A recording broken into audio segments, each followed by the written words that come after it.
In 2018, researchers at Cornell University made a disturbing discovery.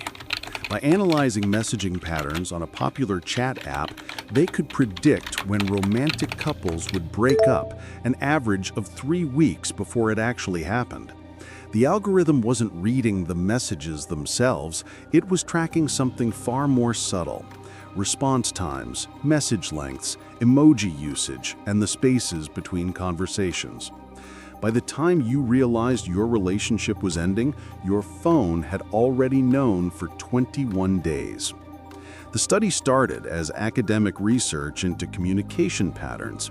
Cornell's Social Dynamics Lab wanted to understand how digital behavior reflected real-world relationships.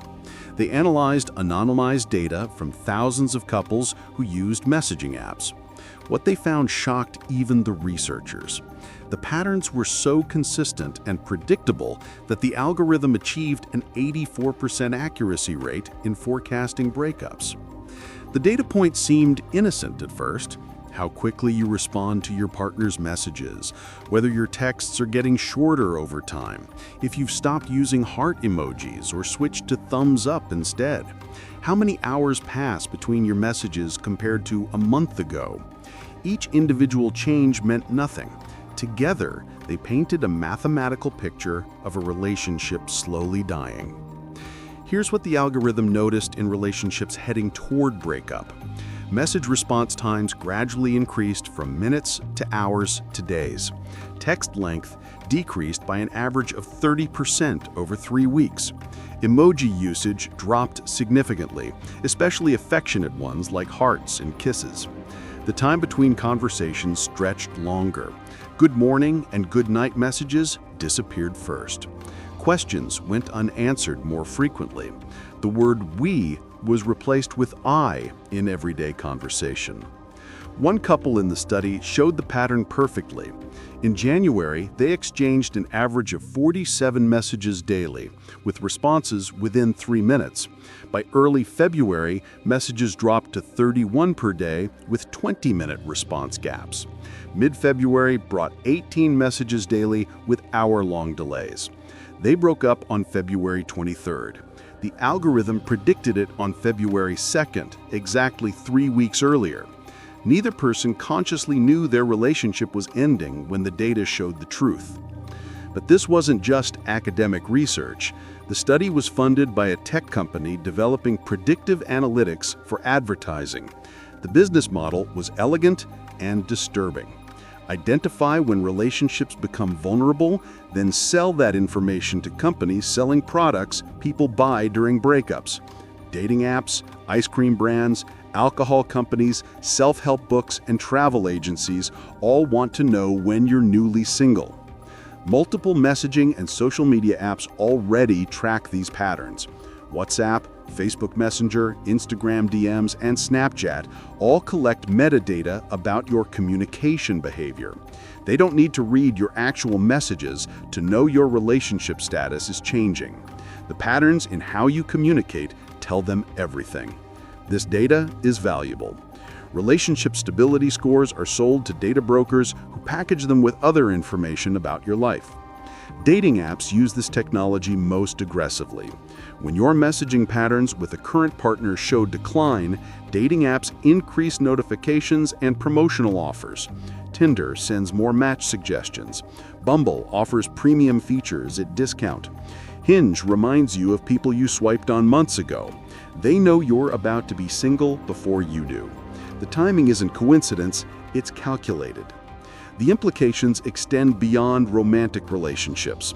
The same algorithms predict friendships ending, family conflicts escalating, and professional relationships deteriorating.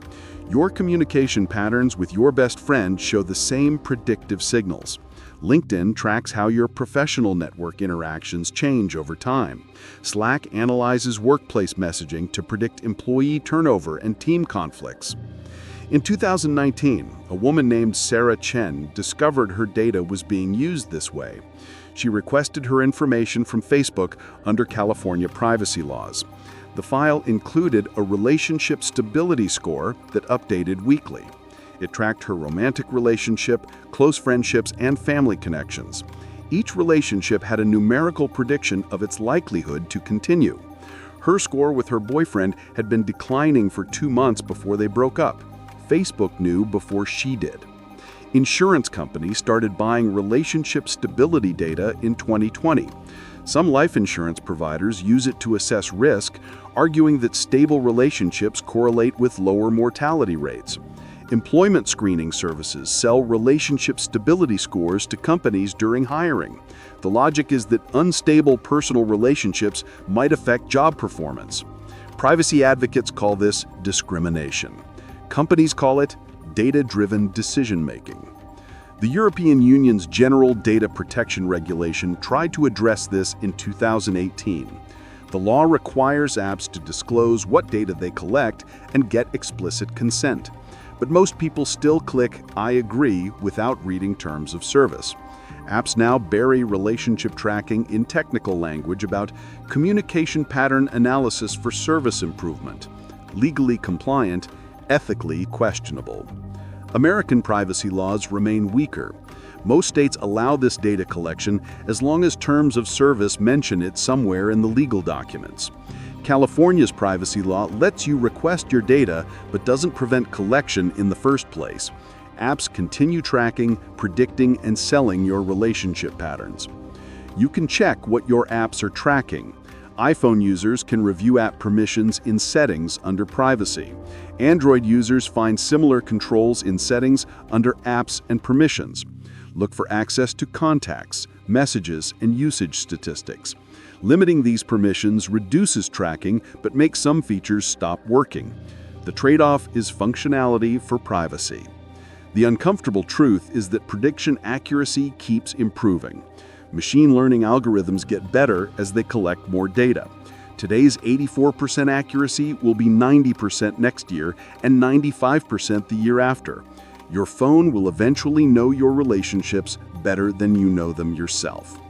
The researchers who published the original study included a warning in their conclusion. Predictive relationship analytics could help couples identify problems early and seek counseling, or it could be weaponized for manipulation and profit.